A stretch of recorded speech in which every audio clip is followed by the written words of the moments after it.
देखो, the first crop जहाँ पे लिखा है उसके ऊपर पूरा खत्म हो चुका है ना। द फर्स्ट क्रॉप्स के ऊपर जितना कुछ लिखा है सब कुछ पढ़ चुके थे। तो चलो फर्स्ट क्रॉप से पढ़ते हैं। The first crops, the first, और क्रॉप में यस लगा के लिखा है, क्रॉप्स है कि नहीं, मतलब सबसे पहली फसलें, सबसे पहली फसलें। इसका मतलब सबसे शुरुआत में जब अर्थ पे ह्यूमंस आया, जब अर्थ पे ह्यूमन आया तब वो कौन सी फसल पहले बोया, क्या किया, किस तरह से फसलों को उगाया, इसके बारे में इसमें बताएगा। ठीक ना। देखो, over long edges, over long edges, बहुत समय पहले, बहुत समय पहले। ओवर लॉन्ग एजेज मतलब बहुत ज़्यादा समय पहले। The earth climate has gone through many changes, जो अर्थ का क्लाइमेट है वह बहुत से चेंजेज से होकर गुजरा। यानी अर्थ के क्लाइमेट में समय समय पे काफ़ी चेंज हुआ। शुरुआत में जिस तरह का क्लाइमेट आज है अर्थ पे, उसी तरह का क्लाइमेट हमेशा नहीं था। इसमें हमेशा चेंज होता रहता था, बदलता था। एट सर्टेन टाइम्स, कुछ समय, कुछ समय, किसी समय, पहले के किसी समय। इट वॉज वेरी कोल्ड, यह बहुत ठंडा था। It was very cold. And much of the earth was covered with ice, और अर्थ का ज़्यादातर part, much of the earth मतलब ज़्यादातर अर्थ, अर्थ का बहुत बड़ा part, was covered with ice, ice से कवर्ड था, यानी इस पे आइस ही आइस था। This is called an ice age, उस एज को क्या बोला जाता था, आइस एज। ऐसा समय जिस समय अर्थ पे ज़्यादातर आइस ही था, उस एज को हम क्या बोलते हैं, ice age. As you will learn in greater detail in science, जिसके बारे में आप ज़्यादा डिटेल में किस में पढ़ेंगे, साइंस सब्जेक्ट में पढ़ेंगे कि क्यों था आइस, क्यों था आइस, पहले आइस ही आइस क्यों था। आगे देखो,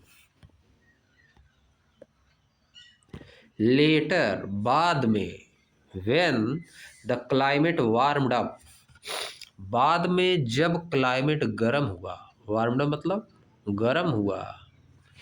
दिस आइस पार्शियली मेल्टेड, यह आइस यानी आइस का कुछ पार्ट मेल्ट हो गया, आइस का कुछ पार्ट मेल्ट हो गया, पिघलने लगा। And the resulting water, and the resulting water swelled the existing river, और जो वाटर था, आइस के मेल्ट होने के परिणाम स्वरूप जो वाटर स्वेल हुआ, यानी जो वाटर बर्फ बन के पिघला, बर्फ बन के मेल्ट हुआ। Swelled the existing river, water swelled the existing river मतलब जो एग्जिस्टिंग रिवर्स थी, उस समय जो रिवर्स थी उनको स्वेल्ड कर दिया, उनको स्वेल्ड कर दिया। स्वेल्ड मतलब फुला दिया, फुला दिया मतलब उसमें पानी ही पानी हो गया। स्वेल्ड द एग्जिस्टिंग रिवर मतलब नदियों में बाढ़ आ गई, समझिए। जब आइस मेल्ट हुआ, जब क्लाइमेट गर्म हुआ, आइस मेल्ट हुआ, तो इसके परिणाम स्वरूप वाटर जो है नदियों में चला गया। जब नदियों में गया, स्वेल्ड द एग्जिस्टिंग रिवर, जो एग्जिस्टिंग रिवर थी यानी उस समय की जो रिवर थी उनको स्वेल्ड कर दिया, उनको क्या कर दिया, स्वेल्ड कर दिया। स्वेल्ड मतलब उसमें पानी ही पानी, बहुत ज़्यादा पानी हो गया। स्वेलिंग नहीं हो जाती, शरीर फूल जाता है। स्वेल्ड मतलब किसी पार्ट में शरीर की अगर स्वेलिंग हो जाए तो क्या हो जाएगा, फूल जाएगा, बड़ा हो जाएगा। वैसे नदी में जब ज़्यादा पानी चला जाता है तो नदी स्वेल कर जाती है। नदी क्या करती है, स्वेल कर जाती है, वही लिखा है। तो लगोगे यहाँ पे फूलना उलना लिख रहे हैं स्वेल्ड द एग्जिस्टिंग रिवर मतलब नदियों में बहुत ज़्यादा पानी हो गया, नदियों में बहुत ज़्यादा पानी हो गया, नदियों में बाढ़ आ गई। स्वेल्ड द एग्जिस्टिंग रिवर मतलब जो उस समय की नदियाँ थी उसमें उफान आ गया। क्या आ गया? उफान, हिंदी में बोला जाता है उफान आ गया। पूरा पानी ही पानी एकदम भर गया, चारों तरफ बहाने लगा पानी उसमें से। यह मतलब इसका स्वेल्ड द एग्जिस्टिंग रिवर। समझिए, ये नहीं कि नदियाँ फूल जाएंगी। नदियाँ क्या फूलेंगी जी, है कि नहीं? नदियों के फूलने से मतलब है, स्वेलिंग के होने का मतलब है कि नदियों में पानी बहुत ज़्यादा हो गया, पूरी तरह से भर गई नदियाँ। समझिए, पहले नदियाँ सिकुड़ी हुई थी, मतलब कम पानी था, नदियों में कम पानी था तो उसका मतलब कहा जाता है नदी सिकुड़ी हुई है कि नहीं? कॉन्ट्रैक्ट हुई है नदी, क्या है? कॉन्ट्रैक्टेड है, बहुत कम पानी है। जब ज़्यादा पानी हो जाएगा उसको बोला जाता है स्वेल्ड हो गई है, रिवर स्वेल्ड हो गई and eventually drained into the ocean. और इवेंचुअली और परिणाम स्वरूप जो पानी था वो ड्रेन करके कहाँ चला गया? ओशन में चला गया। नदियों से पानी ड्रेन करके बह के कहाँ चला गया? ओशन में चला गया। समझिए, एंड इवेंचुअली और लास्ट में, इवेंचुअली मतलब लास्ट में, अंत में, ड्रेन्ड इनटू द ओशन, समुद्र में चला गया। पानी कहाँ चला गया? समुद्र में चला गया। द लास्ट आइस एज, जो अंतिम जो बर्फ का समय था, जो लास्ट आइस एज था, lasted from over 1 lakh years ago to around 1200 years ago. जो बर्फ वाला समय था वह कब समाप्त हुआ था? 1 लाख साल पहले से लगभग 1200 साल पहले। समझिए, the last ice age lasted from over 1 lakh year ago to around 12,000 year ago. यानी जो सबसे लास्ट में आइस एज आया था वो कब से कब तक था? 1,000 साल पीछे, 1,000 साल पीछे, 1 लाख साल से शुरू करके 12,000 साल पीछे, उसके बाद फिर नहीं आया। 12,000 साल पीछे के बाद फिर आइस एज कभी नहीं आया। यानी लास्ट वाला आइस एज कब से कब तक चला था? 1 लाख साल पीछे से लेके 12,000 साल पीछे तक, 1 lakh year ago to around 12,000 year ago. समझिए, अब से 1 लाख साल पीछे चले जाओ, फिर वहाँ से 1 लाख साल पीछे से 12,000 साल पीछे आ जाओ, यहाँ तक चला था लास्ट आइस एज। समझिए, समझ पाए?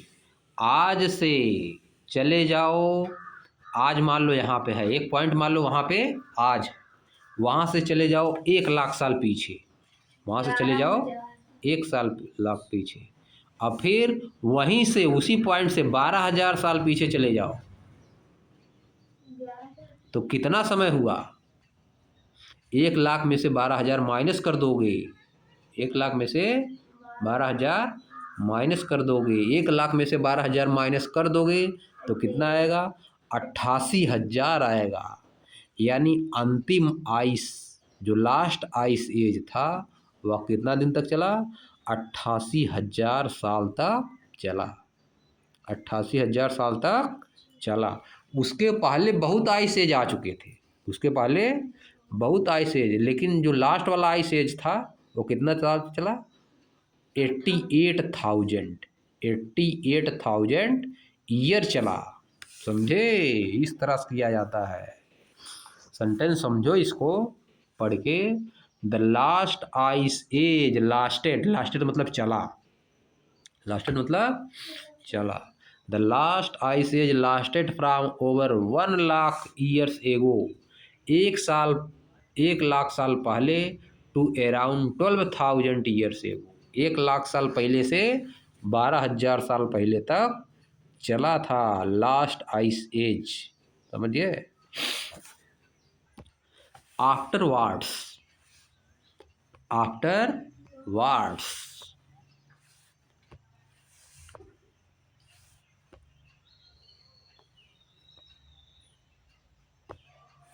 आफ्टरवार्ड्स living condition improve for humans in many parts of the world. Afterwards मतलब इसके बाद, जो पीछे वाला काम हुआ उसके बाद, यानी लास्ट आइस एज के बाद। आफ्टरवार्ड मतलब लास्ट आइस एज के बाद। लिविंग कंडीशन रहने वाली condition. Improve for human human के लिए इम्प्रूव हुई, ह्यूमन के लिए सुधरी। पहले बर्फ है बर्फ था, जब लास्ट आइस एज खत्म हो गया तब अर्थ पे ह्यूमन की कंडीशन, लिविंग कंडीशन इम्प्रूव हुई इन many parts of the world. संसार के कई पार्ट में ह्यूमन की लिविंग कंडीशन इम्प्रूव होगी। दे मतलब वे, कौन, humans started settling down and cultivating cereals and grain. वे शुरू कर दिए थे settling downs and cultivating cereals and grains. Cereals और ग्रेन को सेटिंग डाउन मतलब बोना, लगाना, और कल्टिवेटिंग मतलब उपजाना, यानी खेती करना शुरू कर दिए थे। They started settling down and cultivating cereals and grain. वे सीरियल्स और ग्रेन की खेती करना शुरू कर दिए किसके बाद? लास्ट आइस एज के बाद। सीरियल्स क्या होता है, ग्रेन क्या होता है, बताओ। सीरियल्स ग्रेन में क्या डिफरेंस है? हाँ, और सीरियल्स क्या होता है? सीरियल्स जैसे बताओ, और ग्रेन्स दोनों में डिफरेंस। सीरियल्स जैसे क्या हो गया, ग्राम हो गया, ग्राम, पल्सेज, ये सब क्या है, सीरियल्स है, समझिए। पीज, ये सब क्या है, सीरियल्स है। ग्रेन में क्या आ गया, व्हीट आ गया, राइस आ गया, ये सब क्या है, ग्रेन्स है। ये सब वो करना शुरू कर दिए काम, अपना फसल लगाना शुरू कर दिए, सीरियल्स और ग्रेन का। They also domesticated animal. They also domesticated animal such as cattle, goat, ETC. They मतलब वे, कौन, human. Humans also domesticated.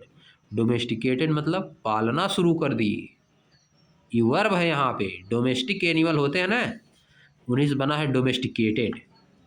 Domesticated मतलब पालना शुरू कर दिए, क्या किए, पालना शुरू कर दिए, डोमेस्टिकेट करना शुरू कर दिए। किन चीज़ों को, एनिमल्स को। कौन कौन से एनिमल? कैटिल। कैटिल में क्या आता है, कैटिल में क्या आता है, गाय, ये सब क्या आता है, काऊ, बफैलो, ये सब क्या है, कैटिल। पालतू जानवर जिससे हमको फायदा हो, जिससे हमको दूध मिलता है कैटिल से, गाय से, बफैलो से, है कि नहीं। बैल से लोग खेती करते थे, बुल्स, समझे, याक्स, समझे, इन सबको पालना शुरू कर दी, इसको बोला जाता कैटिल। बकरियों को पालना शुरू कर दी, ये सब क्या किए, वो पालना शुरू कर दिए। कब? लास्ट आइस एज के बाद, जब कंडीशन इंप्रूव हुई तब। With more foods available, they also domesticated animals such as cattle, goat, eats. With more food available, these community grew in size and number. With more food available, जैसे जैसे ज़्यादा food उपलब्ध हुआ, with more food available, जैसे जैसे food की उपलब्धता ज़्यादा हुई, दीज कम्युनिटीज, इस तरह की कम्युनिटीज, ह्यूमन वाली कम्युनिटी, ग्रीव इन साइज, इस साइज में बड़ी होती गई। ह्यूमन कम्युनिटी साइज में बड़ी होती गई, लोग पैदा होते गए, एंड नंबर, नंबर और साइज में बड़ी होती गई। And often settled down near river, और ये प्रायः कहाँ सेटल डाउन होते थे, रिवर के नियर में, जहाँ पे नज़दीक में नदी रहती थी, रिवर, वहीं पे वो सेटल डाउन हो जाते थे, वहीं पे अपना रहने लगते थे। सेटल डाउन मतलब रहने लगना। क्यों ऐसा करते थे? क्योंकि वहाँ पानी पीने के लिए नदी वाला पानी पहले पीते थे, पहले नल थोड़ा न था, है टोटी से थोड़ा पानी आता था, कि नहीं? है कि नहीं? This was not only because of the availability of water, यह केवल वाटर की अवेलेबिलिटी के कारण ऐसा नहीं हुआ। वाटर तो अवेलेबल होता ही था जब नदी किनारे होते थे, लेकिन केवल वाटर के लिए ऐसा नहीं होता था। केवल वाटर के लिए नहीं होता, वाटर तो उनको आसानी से मिल जाता था। नदी किनारे रहते थे तो वाटर उनको आसानी से मिल जाता था, पानी। लेकिन वो केवल पानी के लिए वहाँ पर नहीं रहते थे, खाली पानी के लिए नहीं रहते थे, but also because the soil would be more fertile there, क्योंकि नदी के किनारे की जो ज़मीन होती थी वह बहुत ज़्यादा फर्टाइल होती थी। कैसी होती थी? फर्टाइल होती थी, यानी उसमें बहुत सी चीज़ें उगाई जा सकती थी, उपजाऊ होती थी, इसलिए भी वहाँ पे रहते थे। पानी के लिए तो रहते ही थे, पानी के लिए तो रहते ही थे, साथ ही साथ वहाँ की ज़मीन बहुत ज़्यादा फर्टाइल थी। नदी के किनारे की ज़मीन बहुत ज़्यादा फर्टाइल थी, इसलिए भी वहाँ रहते थे वो खेती करने के लिए। It made the process of growing crop easier, इससे क्या हो गया, जब ज़मीन फर्टाइल वहाँ पे थी तो इससे क्या होता था, क्रॉप को ग्रो करना, क्रॉप को ग्रो करने की जो प्रोसेस होती है वह बहुत इजी हो जाती थी, आसान हो जाती थी उनके लिए। जब लगाते थे कोई चीज़ तो पैदावार अच्छी होती थी, ज़्यादा होती थी, है कि नहीं? इसीलिए वो नदी किनारे रहते थे, नियर रिवर वे बस जाते थे। अब देखो, लेट अस एक्सप्लोर, आइए कुछ एक्सप्लोर करते हैं, आइए कुछ एक्सप्लोर करते हैं। Observe the scene on the next page, next वाले पेज पे जो सीन बना उसको ऑब्जर्व करिए। It depicts an agriculture community from a few millennia ago, यह एक एग्रीकल्चर कम्युनिटी को डिपिक्ट करती है, चित्रित करती है, उनका चित्र बनाती है। फ्रॉम ए फ्यू मिलेनियन एगो, कुछ मिलेनियन मतलब कुछ हजार साल पहले, फ्यू मिलेनियन एगो मतलब कुछ हजार साल पहले। देखो आप मिलेनियम आ गया ना, अब मिलेनियम जानबा नहीं करोगे तो क्या जानोगे कि हजार होता है कि 100 होता है, कुछ बना दोगे। फ्यू मिलेनियम एगो मतलब कुछ हजार साल पहले, 10,000 20,000 है कि नहीं, 5,000 साल पहले। List the main activities you can identify, उन मेन एक्टिविटी को बताइए जिसको आप आइडेंटिफाई कर सकते हैं। यह देखो यह बना हुआ है, ठीक ना, यह देखो आइडेंटिफाई करो क्या क्या हो रहा है इसमें। देखो, देख रहे हो एग्रीकल्चर हो रहा है कि नहीं? इधर बगल में सब कटाई कर रहे हैं, काट काट के ले जा रहे हैं, गेहूँ धान पता नहीं क्या क्या। उधर देख रहे हो जानवर है सब, बफैलो, बुल्स, काऊ, ये सब है ना। और इधर सीप है, भेड़ है, देख रहे हो क्या है जी, फॉक्स, क्या है, फॉक्स है। देखो बना रही अपना सील पे, क्या कर रही जी, सील सील लोढ़ा लिया क्या है, रोटी बना रही है। देखो बना रही अपना मिट्टी वाले बर्तन पे, घर बना हुआ है कच्चा वाला। ये सब बच्चे इधर देखो मिट्टी उट्टी खेल रहे हैं, यही सब है, लिखना है।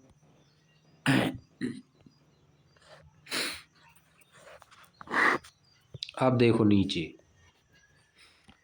Both in the earlier picture of rock shelters, इसके पहले जो हम लोग रॉक शेल्टर वाली पिक्चर देख चुके हैं, रॉक शेल्टर वाली पिक्चर देखो, वहाँ इसमें रॉक शेल्टर वाले में कपड़ा वपड़ा लोग नहीं पहने हुए हैं, है कि नहीं, उसमें कपड़ा पहने हुए हैं। वहाँ पे सिर्फ जानवर को लोग पाले हुए हैं, यहाँ पे जानवर पाले नहीं हुए हैं, जानवर का शिकार करते हैं लोग, है कि नहीं?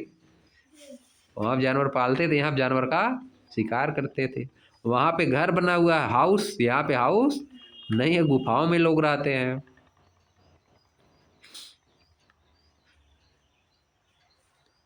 ये सब डिफरेंस है। इस वाले पिक्चर में लोग खेती कर रहे हैं, नीचे वाले में, ऊपर वाले में एग्रीकल्चर नहीं कर रहे थे। आगे देखो,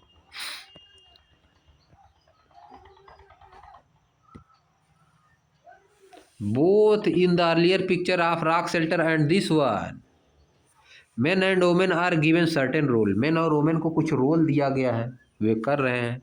वाइल दे में अपीयर टू बी नेचुरल, हालांकि वे नेचुरल लग रहे हैं। They are not necessarily accurate and do not cover all situation. ऐसा कोई ज़रूरी नहीं कि सब कुछ उसमें बता दिया जाए, ऐसा कोई ज़रूरी नहीं कि फिगर में सब कुछ बता दिया जाए,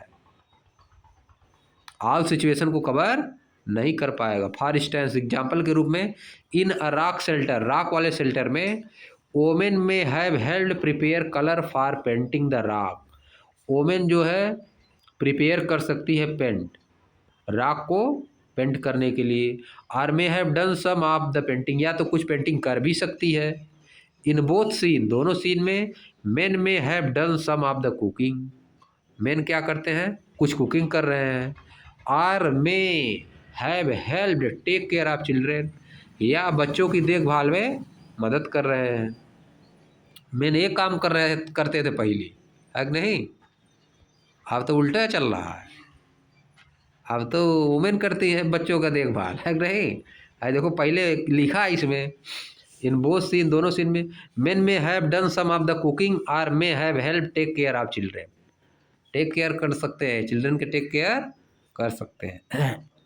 कीपिंग इन माइंड, दिमाग में रखते हुए, we have only limited information, हमारे पास केवल, दिमाग में रखिए कि हमारे पास केवल कुछ ही इन्फॉर्मेशन है, सभी इन्फॉर्मेशन नहीं है। Think about such role and situation, इस तरह की रोल और सिचुएशन के बारे में सोचिए। एंड डिस्कस इन क्लास, और क्लास में डिस्कस करिए।